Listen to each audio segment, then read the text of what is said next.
శంకర్ ఎర్రబాలెం. అయితే 3 ఎకరాలు కూడా ఒక సిఆర్డే ప్లాన్లో ఒక చేనికి అయితే రోడ్డు లేదు సార్. ఇప్పుడు కావాలని చెప్పి ఆ రోడ్డు లేని దానికి కూడా రోడ్డు పెట్టేసి నాకు రెండు నోటీసులు ఇచ్చారు సార్. ఎల్పిఎస్ ఒకటి ఇచ్చారు, ట్రంక్ అండ్ ఇన్ఫ్రాస్ట్రక్చర్ ఓ నోటీస్ ఇచ్చారు సార్. 3 ఎకరాలు రోడ్డు కింద పెట్టేశారు సార్. మనం ఒప్పుకోలేదు కాబట్టి ఇప్పుడు వెంటనే కొత్త రోడ్డు తీసుకొచ్చి పెట్టేశారు. రోడ్డు దాంట్లో పోయినట్టు. అయితే ఇప్పటికీ మేము నా పొలంలో నేను ఇప్పుడు వ్యవసాయం చేస్తున్నాను సార్. ఇప్పటికీ నేను గేదెలు రాకుండా చుట్టూ మా పొలానికి కంచేసుకున్నాను సార్. నేను వేస్తే నైట్ సిఆర్డీ వాళ్ళు పక్కన కంప తీస్తా ఆ కంప మొత్తం తీసేసి ఓపెన్ చేసేసారు సార్. ఇక నేను ఇప్పుడు పైర్లు దాంట్లో మళ్ళీ పైరు వేయడానికి లేకుండా నన్ను డిస్టర్బ్ చేసేసారు సార్. అదొకటి. పోయిన సంవత్సరం లాస్ట్ ఇయర్ ఆగస్టు 20వ తారీఖు నారాయణ గారు నా చేలో నుంచి ఒక వాగు తోమేశాడు సార్. నీళ్లు ఫ్లడ్ వచ్చినప్పుడు అప్పుడు ఫ్లడ్ వచ్చి మొత్తం మునిగిపోయింది చూడండి అన్న. ఫ్లడ్ వచ్చి మునిగిపోయినప్పుడు లాస్ట్ ఇయర్ ఆగస్టు 20వ తారీఖు సార్. అది మొత్తం వాగులాగా తోమేసేసి మట్టి అటు ఇటు పోసేసేసాడు సార్. వాగులాగా వేసేసాడు చేను మొత్తం. చేసేస్తే తర్వాత నేను మా ఊళ్ళో ఒక తెలుగుదేశం నాయకుడు ఉంటే ఏంటి చేశారని చెప్పి అడిగితే నీకెందుకు నేను చేపిస్తాను అది ఇదని చెప్పేసి అతను చేతులు ఎత్తేసాడు సార్. చేయలే. నేను సిఆర్డ్ ఆఫీస్ చుట్టూ తిరిగి ఒక 3 నెలలు తిరిగాను సార్. తిరిగి చెప్తే లాస్ట్కి ఇప్పుడు వాగుదోమే కాంట్రాక్టర్కి చెప్పారు దాన్ని పోడ్చమని. ఈ 3 నెలలు 4 నెలల్లో ఆ తీసిన మట్టి మొత్తం నైట్ తీసుకెళ్ళిపోయారు సార్. అమ్మేసుకున్నారు. నైట్ మట్టి అంతా అమ్మేసుకున్నారు. ఒక నైట్ నేను వెళ్ళి కాపలా కాసి పట్టుకున్నాను. మీ చేనులో ఫస్ట్ తీసిన మట్టి అటు ఇటు పోసారు. కాలువ తీసింది కాక పర్మిషన్ లేకుండా నీకు అసలు ఏం తెలియదు. అసలు నైట్ తీసేసి బుల్డోజ్ చేసి కాలువ తోమేశారు. కాలువ మట్టి అమ్మేసేసుకున్నారు. అయితే మళ్ళీ నైట్ వెళ్ళి నేను పట్టుకున్నాను సార్. నా 2 లారీలను ఒక పెద్ద ప్రొక్లియనరు పట్టుకుని పోలీస్ కేసు పెట్టి లోపల ఇప్పించాను సార్. కేసు ఉంది కదా? కేసు ఉంది. అది నేను తర్వాత మళ్ళీ వాళ్ళు కొట్టి పెట్టేశారు. అదే చేశారు సార్. ఏ విధంగా ఇప్పుడు మాఫియా సామ్రాజ్యం జరుగుతుంది సార్. ఇక్కడ అంతా ఈవెన్ వాళ్ళ పొలంలో మొత్తం రోడ్లు చూపించేశారు సార్. మా ఊళ్ళో ఉన్న పొలం ఇవ్వని వాళ్ళు ఎవరైతే ఉన్నారో ప్రతి ఒక్క చేనికి రోడ్డు చూపించేశారు. రోడ్డు చూపించేసి అక్విజిషన్ నోటీసులు ఇచ్చేశారు సార్. ఎవరైతే ఇవ్వడం లేదో వాళ్ళందరికీ ఇచ్చేసారు. రోడ్ వేసి కోసం అక్విజిషన్ అని కొత్తగా ఇచ్చేశారు. ఇప్పుడు పూలింగ్ ఇచ్చాం సార్. ఇచ్చినా కానీ ఇప్పుడు వాడు ఇచ్చే 1200 గజాలు 1250 గజాలు ఇస్తున్నారు కదా సార్. ఆ ప్లాట్ తీసుకుని ఆ ప్లాట్లో నాకేమన్నా పంట పనికి వచ్చిందా సార్? అది ఏం చేయాలి నేను? మా పిల్లల భవిష్యత్తు ఏంటి, మా భవిష్యత్తు ఏంటి? ఆ ప్లాట్ తీసుకున్నా కానీ దాన్ని అమ్ముకోవాలి. అమ్ముకుని అమ్మేసుకున్న తర్వాత నాకు ఇంక అక్కడ ఏం పని ఉంటుంది సార్? నాకేం భవిష్యత్తు ఏముంటుంది అక్కడ? అక్కడి నుంచి నేను వెళ్ళిపోవాలి, వేరే చోటుకి వెళ్ళిపోవాలి. ఇక్కడ రాజధానిలో జరిగే సిచ్యువేషన్ కూడా అదేం సార్. ఇప్పుడు ఏంటంటే ఇప్పుడు ప్లాట్ ఇస్తాడు, ప్లాటు అమ్ముకుంటాం. అమ్ముకున్న తర్వాత మనకి అక్కడ పనే ఉంటుంది సార్. మన భవిష్యత్తు ఏముంది? మన భవిష్యత్తు ఎత్తుకొని మళ్ళీ వేరే ఊరికి వెళ్ళిపోవాలి. ఈ రాజధానిలో చివరికి జరిగేది ఏంటంటే ఆ గవర్నమెంట్ ఉంటే మాత్రం చివరికి రాజధానిలో పేదలు అనేవాళ్ళు ఎవరు ఉండరు, మొత్తం వెళ్ళిపోవాల్సింది సార్. ఆ ప్లాట్లు కూడా కొనేది కూడా వాళ్లే సార్.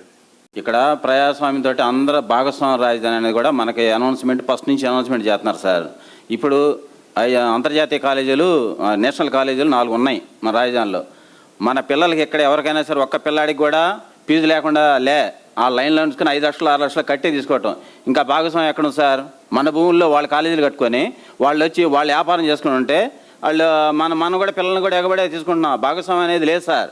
ఎక్కడ భాగస్వామ్యం లేదు. మా భూములు కాపాడుకోవాల్సి వీళ్ళందరూ కూడా వచ్చింది కూడా భూములు ఎట్ట కాపాడుకుందాం అనేది వాళ్ళతో భయపడి మరి ఇండైరెక్ట్గా ఏదో రకంగా మనం సాధించుకుందాం అనే ఉద్దేశంతో ఉన్నాం. ఇంతకుముందు కేసులన్నీ వేసి ఉన్నాయి. గతంలో కేసులన్నీ వేసిన తర్వాత చంద్రబాబు గారు రాగానే అవన్నీ డిస్మిస్ అవన్నీ తీసేయండి. ఇక ఆ పాత కత్తులను తీసేయండి, కొత్త కత్తులో నరుగుదాం అంటే నేను నా భాషలో చెబుతున్నా సార్, మీరేమనుకోవండి. కొత్త కత్తులో నరుగుదామని మళ్ళీ మొదలుపెట్టాడండి. మొదలుపెట్టేసి మరే ఉండవల్లిలో, నాది ఉండవల్లి సార్, నా పేరు వేసిరెడ్డి, మళ్ళీ చెప్తున్నాను నేను. 4 రోజులు మా ఊరు మొత్తం కూడా 4 రోజులు పేపర్లో వస్తూ ఉన్నాయి. ఎవరెవరి పేర్లు ఉన్నాయి, ఎవరెవరు ఎంత భూమి పోతుంది అనేది కూడా ఏం లేదు. సర్వే నెంబర్ చుట్టం పేర్లు కొట్టాడు, సర్వే నెంబర్ చుట్టం పేరు. అసలు యువనాడిసేలో కూడా లేఅవుట్ వేసేసి మన ఈ ఆఫీస్లో ఉంటుంది రియల్ ఎస్టేట్ ఆఫీస్లో బోర్లు కట్టి ఇది ఈ రోడ్డు ఇటు, ఈ రోడ్డు ఇటు, ఈ ప్లాట్ ఇది అని చెప్తారు కదా. అట్లాంటి పరిస్థితి ఉండవల్లికి వచ్చింది సార్ ఇక్కడ. ఇప్పుడు అయితే అసలు ముఖ్యంగా మనం చెప్పేది ఏంటంటే ఇచ్చిన వాళ్ళు ఇచ్చారు, భూములు ఇచ్చేసారు, రిజిస్ట్రేషన్ అయిపోయింది, కొంతమంది ప్లాట్లు తీసుకున్నారు, అది రకరకాలుగా ఉన్నది. అది దాని జోలైతే పోవద్దు. యవ్వనాళ్ళు అయితే ఎవరైతే ఉన్నారో దాన్ని ఎక్విజిషన్ మాత్రం పూర్తిగా వ్యతిరేకిద్దాం. దీని మీద నా సజెషన్ కూడా ఏంటంటే అసలు భూములు ఇవ్వకపోతే మాత్రం దాన్ని మాత్రం రిజెక్ట్ చేసి దాన్ని కాపాడుకోవడం కోసం రైతు వాడి ఇష్టమైతే ఇస్తాడు. 9.2 అనేది వాళ్ళు పెట్టిన నిబంధన వాళ్ళే. 9.2, 9.3 రెండు పెట్టారు. ఆ రెండు పెట్టి 9.2 ఏంటంటే ఇవ్వనాళ్ళు ఏమైనా ఉంటే మీరు కాగితం ఇవ్వండి, మేము తీసుకోం ఆ భూమిని అన్నారు. అసలు 9.2 ఎడిపోయింది సార్. అలా అది పోయింది, అభ్యంతరం అన్నారు. అప్పుడు నిజమే కావాలని మేము అందరూ 9 పాయింట్ ఇచ్చాం. దాదాపు అందరూ ఇక్కడ 90% అందరూ ఇచ్చిన తర్వాత 9.9 ఎక్కారు. ఇప్పుడు మళ్ళీ ఆ కొత్త కళ్ళతోటి మళ్ళీ రణరంగం సిద్ధం చేస్తున్నారు. ఎట్లాంటిది అట్లాగే మరి ఉండవల్లి దగ్గర ఆ కొండవీటి బాగుది ఆల్రెడీ 16 పంపులతోటి స్కీమ్ రన్ అవుతాం సార్. అది ఎత్తిపోతల పథకం దాన్ని మరి అసలు కొండవీటి బాగు అనేది రాదు, ఎక్కడ నీళ్ళు అంటారు కదా వాళ్ళు. మరి కొండవీటి బాగులోకి ఎత్తిపోతల పథకం పెట్టారు, 16 పంపులు పెట్టారు కదా, హై పవర్ పంపులు. అవి ఇక్కడి నుంచి కాదు, 246 కోట్ల రూపాయలతోటి ఆ ప్రాజెక్ట్ కట్టారు. ఓకే, నీళ్ళు ఎత్తిపోతల పథకం పెట్టారు. మళ్ళీ రెండో ప్రాజెక్టు మళ్ళీ 12 ఎకరాలకి ఇప్పుడు మళ్ళీ ఎక్వేషన్ పెట్టేసి మళ్ళీ రెండోది ఎత్తిపోతల పథకం మళ్ళీ 456 కోట్ల రూపాయలు. ఎవరు సంసార్ ఇది? అయితే నేను చెప్పే ఏంటంటే ప్రజల డబ్బు కూడా ఎంత వృధా అవుతుంది అనేది కూడా నా అభిప్రాయం సార్. అంతేగాని నాకు వేరేగా ఇంకోటి చెప్పడానికి కాదు, నా ఆవేదన చెబుతాను సార్. ఎందుకంటే ప్రజల డబ్బు ఇంత డబ్బులు అన్యాయం చేయకూడదు. అసలు ఆ రోడ్లు ఏంటి సార్? ఆ రోడ్లు 1 కిలోమీటర్కి వచ్చి ఎన్ని కోట్ల రూపాయలు సార్ వేసేది?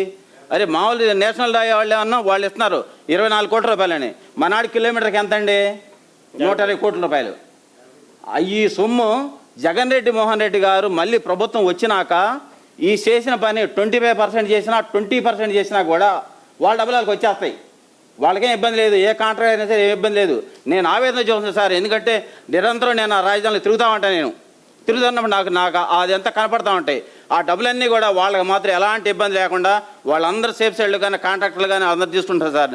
నిజంగా ఈ డబ్బు అంతా కూడా మంది ఇక్కడ కట్టే వాళ్ళది. మన అన్ని ట్యాక్స్లు కట్టుకున్న తర్వాత ఈ డబ్బు ఇంత దుర్వినియోగం అవుతుంది. అసలు వాళ్ళకి వరదెత్తే బెటరు. ఎందుకంటే 450 కోట్ల రూపాయలు మళ్ళీ శాంక్షన్ చేస్తారు కదా వరదరంగా నీటి తరలించడానికి. అదొక పేరు. ఇట్లా జరుగుతుంది సార్. కనుక మనం ఇచ్చిన వాళ్ళే ఇచ్చేసారు, అయిపోయిందండి ఆల్రెడీ. వాళ్ళ రిటర్నబుల్ ప్లాంట్ కానీ ఇంకా అది వెనక్కి తీసుకురావడం అనేది సాధ్యపడదు. అసలు అది హైలీ ఇంపాసిబుల్. ఎంత చేసినా కూడా ఇవ్వనోళ్ళ భూములు మాత్రం కాలు పెట్టనీయకుండా మనం చేయగలిగితే శభాష్. మనకు అంతకంటే మనం కోరుకునేది ఏమీ లేదు సార్. అది అంటే మీ భూమిని మీరు పూలింగ్కి ఇవ్వకపోతే మీ భూమిని వాళ్ళు తీసేసుకోవడము, వేరే వాళ్ళకి కూడా ప్లాట్లు ఇచ్చేయడం.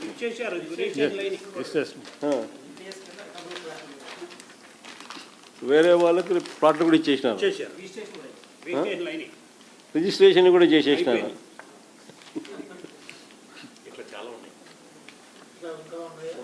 అంటే దౌర్జన్యం అనేది ఏ స్థాయికి పోయిందనేది నిదర్శనాలు ఇవన్నీ.